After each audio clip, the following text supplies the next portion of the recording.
Are we recording yet? Yes. Okay, so welcome to episode 6 of Arthur's Roundtable. Número 6 for our Spanish-speaking Oh, congregation. Thank you. Bilingual. This week I have Neville, like always. Say hi, Neville. Yeah. Wow. And Dave. Hello. Thank you for joining me, or me joining you, or however that works. You're joining me. Oh, okay. You My got it. podcast, my place. All right. Not get grabby. Possessive. So, for starters, why don't you tell us a little bit about yourself, Dave? Well, I'm Dave. Hear me roar. I am 38 years old on this planet. You are old. Yes, I am. As you can see by the bald spot right there. And I have a doctor level degree in pharmacy, which doesn't mean a lot these days, surprisingly. Now, I'm pretty sure my viewers and listeners are not also watching Sesame Street, so you can speak a little bit faster. Well, we are in Tennessee, and True. the drawl can tend to get some people. Yeah, but we're not in Georgia. I mean, it gets bad further south you go. Georgia, Good Alabama. point. Good point. I have a doctorate level degree in pharmacy. I So it means you went to school for a while. went to school for quite a while. 4 years to get a bachelor's degree in biology, and 4 more years to get a PharmD, Doctor of Pharmacy. Fun. Yes, And all this was after you spent a couple of years in the Marine Corps. 4 years in the Marine Corps. So my age That is is, defined. that is 12 years that you just wasted. Just blew it out my nose. Or, well, maybe not the last 4, because, I mean, that's legit where you're at now. But the first 8. It all culminates to what you see before you. Which is a guy in an Under Armour sweatshirt. That's right. I didn't know we were going to be filmed today. Just so you know, I would have put on my tuxedo, my dress blues, since I was former, and I am former Marine. Don't hold that against me, Arthur. I just give you a hard time, but I don't hold it against you. Yeah. But you do know what the lowest rank in the Navy is, right? Yes. A Marine. Oh! Cut me deep, Arthur. Semper Fi. You can't say that. You're not allowed to say that. Anyway. So you- now you're a legal drug dealer. I am. And the retail side of pharmacy, I think, tends to feel that way sometimes because, the patient comes into the doctor and they says, this is what I want. A lot of times it's, an addictive type substance. The doctor says, well, I can either give it to them or they're going to go down the street and get it, or they're, going to get it some other devious ways. So he, gives the patient what they want. They come to us, they get it filled. Legal drug leader, dealer. So have you spent time at a retail pharmacy, or I know you weren't? Before I was in pharmacy school, and while I was in pharmacy school, I worked at CVS and Kmart. My Okay. wife works at Walgreens, and she lets me know about the retail side quite a bit. I'm sure. All right, so like always, I have come into this podcast mostly unprepared. Excellent. I did think of a couple things to talk about, and we came up with a couple before we sat down to record. One headline that I saw and earlier was that in Russia, vodka leads to many deaths. I felt like, really? I mean, somebody wrote an article about that. That's like saying in Tennessee, there are people who create moonshine. Well, no kidding. It's Tennessee. We're the home of Jack Daniels, the original whiskey. So, That reminds me of a joke. Can I tell it? sure. Okay. There's a Cuban, a Russian, an American, and a lawyer on a train. And the Cuban lights up a big old fat stogie and he takes like one or two puffs and he throws it out the window. And the Russian's like, "Why would you do such a thing? Such an expensive cigar. Why would you throw it out the window?" And the Cuban's like, we have many of these in my country. It's no big deal. So the Russian, okay, The Cuban sounded a little Colombian. the Russian takes out this big bottle of vodka and he takes like one sip and he throws it out the window. And the American's like, "Why would you do that? That's such an expensive bottle of vodka." He says, we have many of these in my country." Is that better?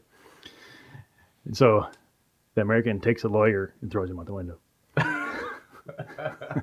Ba-doom-ts. Okay, that's my joke. Lawyers. Yeah, but anyway, going back to what you're saying, vodka kills many people. You know, alcohol is the only drug that if you don't have it, whenever you're coming off the withdrawals of it, it will kill you. Like they have actual alcohol drips for people that come in that are alcohol dependent because if they don't get it, it will kill them. Wow, I And did not know that. you compare that to, cocaine, methamphetamine, marijuana, any of these other drugs, alcohol is actually more dangerous in some aspects than many of these other illegal substances that are out there. And that's one of the reasons why many of the marijuana proponents are saying, look, marijuana is not as dangerous as alcohol, and alcohol is legal, which I'm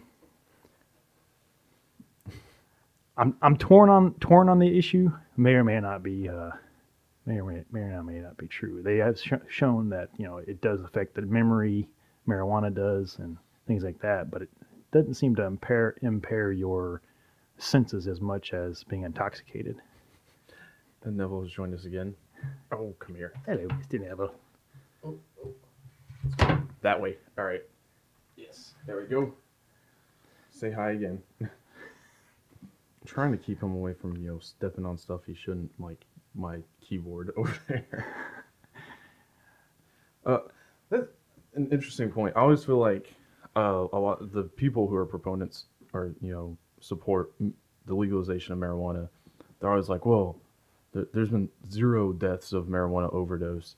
And I feel like, well, are we sure about that? I mean, Yeah, how well has that been studied? yeah, that's kind of my biggest question is like, yeah, it doesn't, I'm no expert, first off.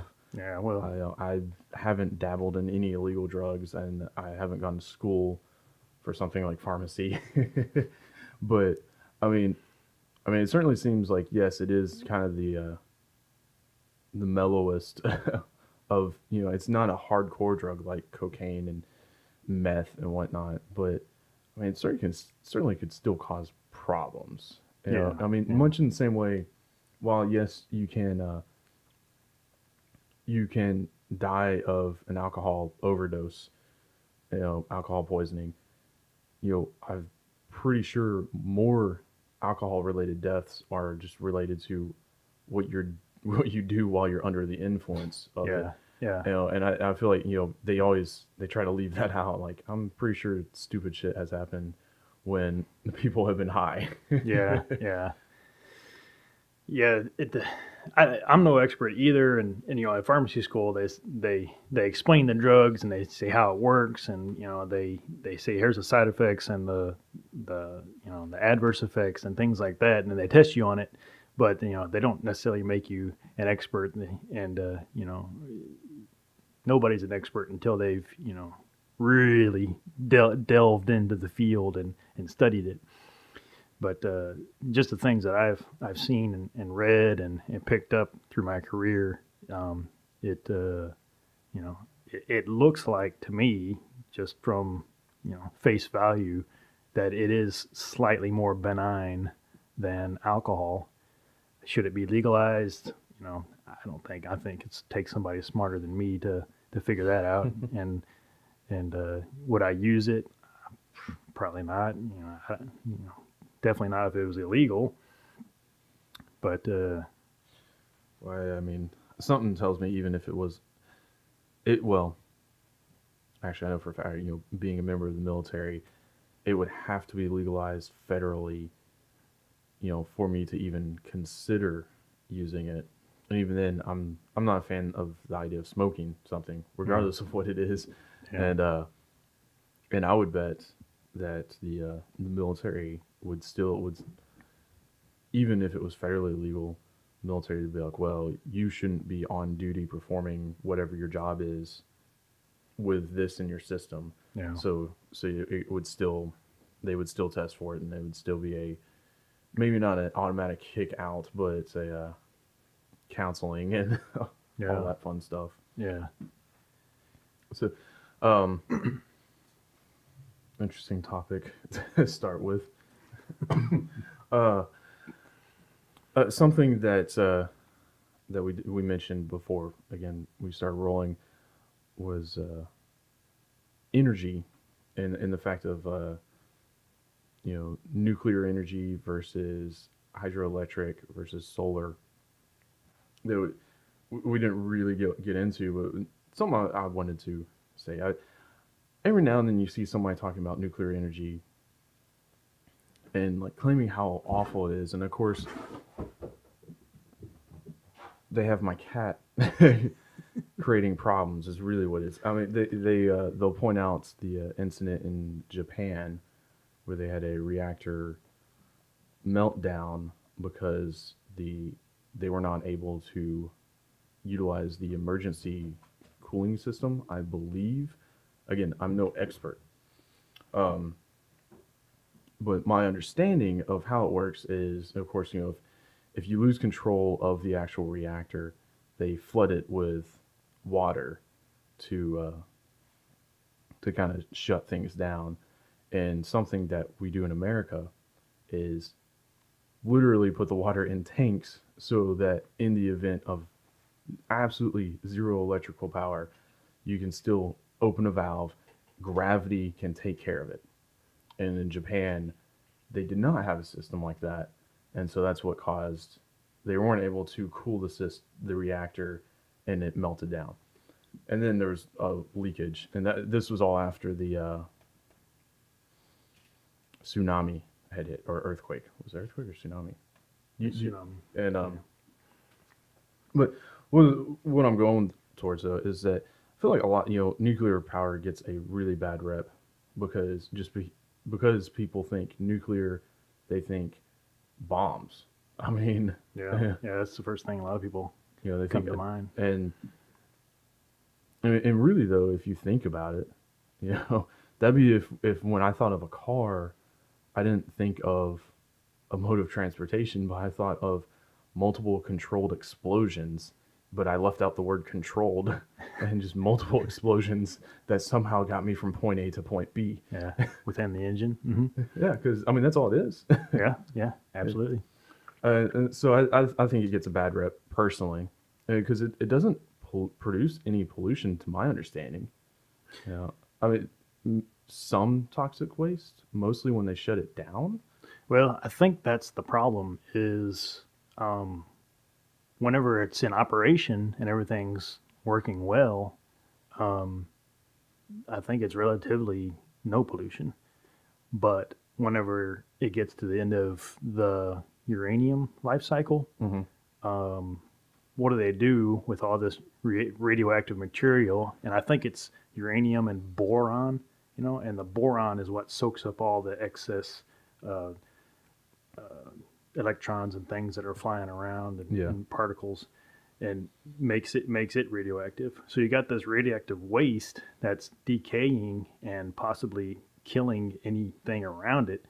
What do you do with it? I mean, do you bury it in the ground? Do you ship it to the bottom of the ocean? Do you send it to the sun? Do you, how In do you America, dispose of it? in America, I'm pretty sure they basically they have a very very deep cave in a mountain, much like NORAD, but nobody's there, and they put them in this like in these basically these giant containers that are the size of a train car that if hit by a train will destroy the train, and leave them in that container and put it in deep into this mountain cave.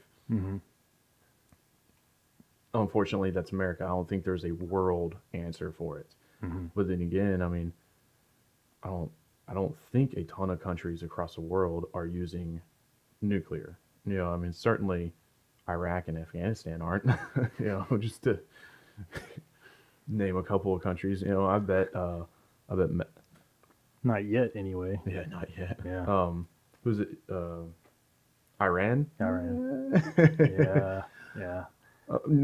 Now I say this, I still, I'm certainly, I would rather use a renewable energy source like wind, water, and sun. Solar power, wind power, and hydroelectric. Hydroelectric, of course, causes problems also in a really weird way, in the fact that when was this, in 2010, when here in Middle Tennessee we just got crazy amounts of rain real quick. It was the quote unquote flood of the century. Yeah. Yeah, What, that was, what year was that? pretty sure it was 2010 Was it 2010? because I was still living in Clarksville. Okay. That'd have been right before we moved up from down south, my wife and I then. Ironically, I was down where you used to live. I was actually down there that weekend with the guard. Yeah. And had to make my way back up to Clarksville uh, during all of that rain. It was an interesting experience. But what I'm getting at, in Tennessee we've got the TVA, the Tennessee Valley Authority, and lots of dams to produce some hydroelectric power. That's the right term, hydroelectric. Okay. Yeah, that sounds right. And we ended up, of course, the Army Corps of Engineers, I believe, or it was the TVA, somebody, in, just what they normally do when it rains is they close the dams. Well, like they'll open them to an extent, but then they'll close them to prevent too much water, Mhm.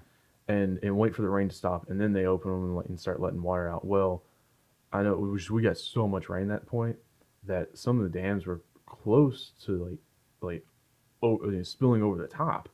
Wow. And it causes the problem. They're like, well, if the water's this high, this could cause damage to the dam. But if we open up, like if we let too much water through, we're going to make the water level go up where it's already flooded, and it's just kind of a catch-22 that sucks. But I mean, look, we've ran into once here. So, yeah. Yeah. Yeah. Well, you got that, and you got the wind, which let's see, problems with the wind. It's The not huge consistent. propellers is if the wind doesn't blow, then you don't have generated electricity. They say that it kills X number of birds per year because of the huge propellers coming around and hitting birds and things, especially like out on the water and things like that. Makes sense. Solar. What are the drawbacks of solar? I mean, Again, I'm no expert. Everything we've talked about, I know about this much about. just enough But- to make you dangerous. Exactly. Solar, I don't think we've really just kind of gotten solar panels to be efficient enough. Well, once upon a time, they had them on the house to generate electricity, but that's all it did. It didn't heat your water. It didn't, do all the things that traditional energy source would. Didn't heat your house. Didn't heat your water. It just provided electricity. Yeah. Well, let's say I had a large piece of land with 0 trees on it and fairly flat. And so it's there's no shadows on this, and I set up a ton of solar panels. Now first off, I have two options: set them flat and to just but stationary, or figure out a way to have them track the sun across the sky. To Hmm. you know, as far as tracking the sun, that's an engineering problem in itself. Hmm. And flat, dust is going to settle on 'em, things like that. Right. And like I said, let's say I had an acre. You know, that acre might. Again, I don't know the math behind it, but I want to say that acre of solar panels might power your neighborhood, which is a street. Really, I mean, That or less, I'd say. yeah, and so if you start, and that's just during the day. I mean, you still need a way to either store up extra power or generate even more. I If I mean, remember right, I think that's what they do is traditionally they'll store that energy in batteries, and then during the nighttime, your electricity feeds off the batteries. a uh, a gr- um, a great example of both solar and wind power is the show The Colony from Discovery. They did the first season. They ended up utilizing a, solar power. They were able to find a bunch of solar panels, and I mean they had a fairly large setup, and it was providing just enough power for them, and even for them, like they had to pump that power into a bunch of car batteries that they had daisy chained and charge them up, Hmm. and then and then be plugging into those. Hmm. They couldn't really operate straight off the solar panels. And then in the second season, they created a windmill, Hmm. and I mean they had this huge windmill. I mean, I'd say each blade was 3 to 4 feet in length, so you're looking at a diameter of 6 to 8 feet, and but they just had that thing hooked up to an alternator out of a car. So it was only producing 12 volts, and they're charging again a bank of car batteries, Yeah. and then they had a converter to get 120 volts out of it. What were they trying to run off it? How many people? Um, 8 in both cases. I want So to say it was 8 people, but now minimum. I mean, we're not talking TV and computers and electric razors. We're talking charge this one battery that operates all these multiple power tools, a few fluorescent lights that have been jury rigged in the house. hmm, just enough to survive on, basically. Yeah, I mean, very very minimal stuff. Hmm. And interesting. Yeah, I mean, good show, by the way. I would recommend checking it out on Netflix. Well, when you look at I think somebody had coined it the evolution of energy from times past. You started off with like, wood and steam, Hmm. and produced, and then you went on to coal, which produced higher quality fire and burned hotter, and then you went to oil and gas, and within all of these evolutions, you got more efficient, and it was just better overall. Now I think about it, I think TVA uses coal as Coal, well yeah, in some places. All right, yeah, sorry, go on. and but see, and each one of these, they had time to perfect, they had time to work on, they had they had to make it the best product possible. Yeah. So the question is, if we're going to evolve into nuclear, or we're going to evolve into solar or wind or whatever, have we given it enough time to evolve into the best product possible? No. Yeah, No, I I agree. don't know. It's all about innovation. What was it? It's only been in the past, I want to say, decade that they've developed better ways to get to harvest, for lack of a better term, natural gas. You know, Mhm. so that they're more efficient with extracting natural gas out of the ground. Is that the fracking that they Yeah. do? So yeah, I mean, it's just going to take time. I mean, and there are smarter people than me working on it. Yeah, smarter than us. Thank God. Oh, what? So, to completely change topics, Yeah. another thing that we had mentioned was relationships. Relationships. Uh, Valentine's Day is coming. Valentine's Day is coming up. We've got 2 weeks now. I Yeah. better Well, actually, I'm trying to think. This will come out. I gotta look at my calendar here. Excuse me. do it up. What? My phone's telling me I put my code in wrong.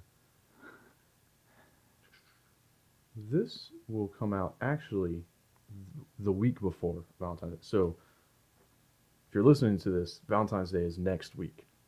There you go. So for us, it's 2 weeks away. But So relationships, something we mentioned is age difference age difference. and where you come from. Just Yeah, your general background. We have a friend who recently entered in a relationship with a girl who is 11 years younger. 11 years. Younger, and she's 20, he's 31. And they seem cute together. They both seem like good people, and this and that. But what are the pitfalls that they're gonna encounter in their relationship, and is it similar to other types of differences in a relationship, such as ethnic origin, socioeconomic differences?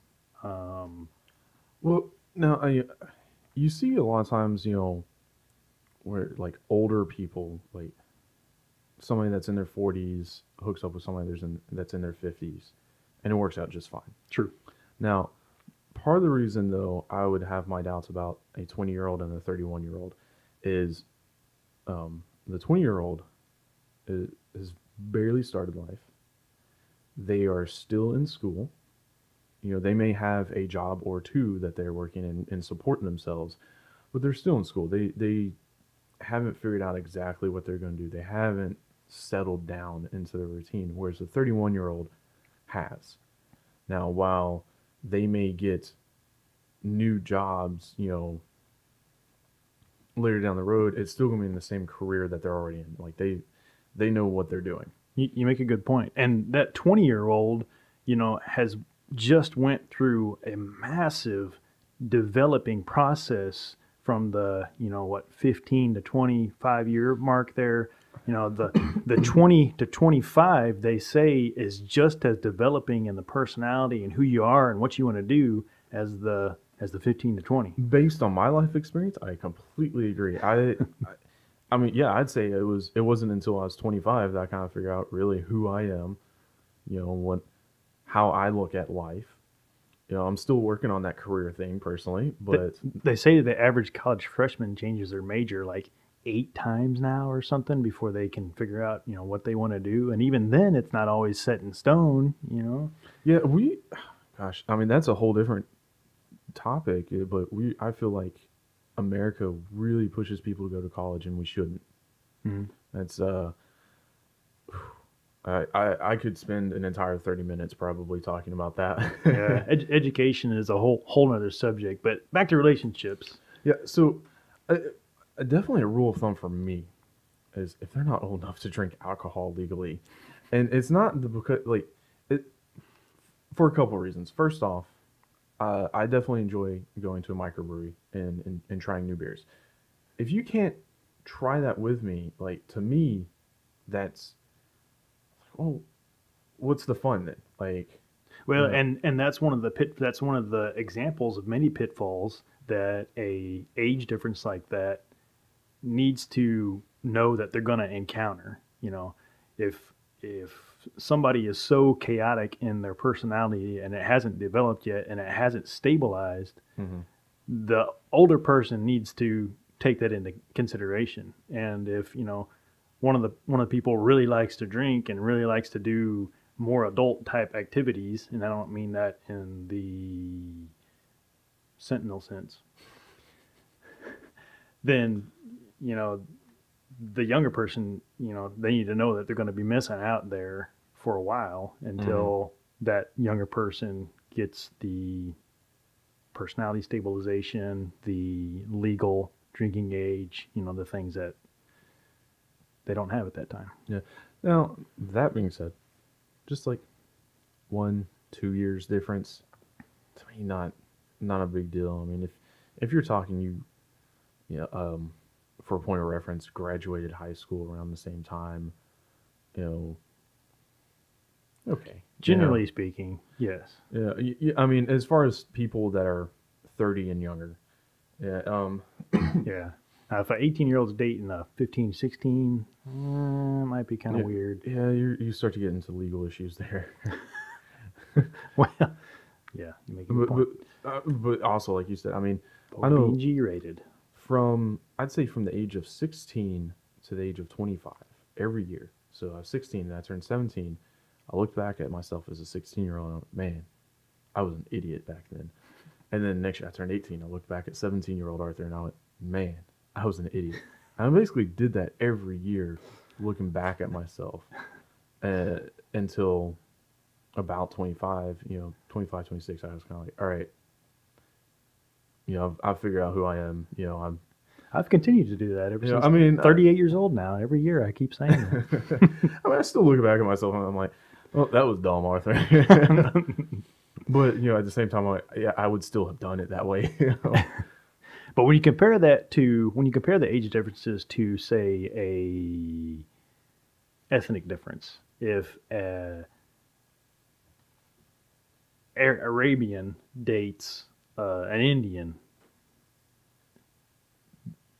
they're going to be from totally different backgrounds, raised totally different ways, probably different religions, different, so many things. And it's not that I don't think it'll work, just like with the age difference. It's not that I don't think it'll work. It's just I think both parties need to understand that there's going to be pitfalls. There's going to be possible things that are going to be possible trouble areas, Right. especially if you have strong personalities involved. Really strong convictions to your religion, or to we got to go to Thanksgiving. We got to go to grandma's for Thanksgiving. Things like that. Yeah. Well, man, a lot of stuff that we could continue on, but we have hit time, All right. and Neville has hit a lens cap. Where you go, Neville? So, thank you for joining me, Dave. All right. And I'm sure I will have you back at some point. Happy Valentine's Day to everybody, and I'll promise to dress more appropriate next time. So, now that you look like the Unabomber, wave goodbye to everybody.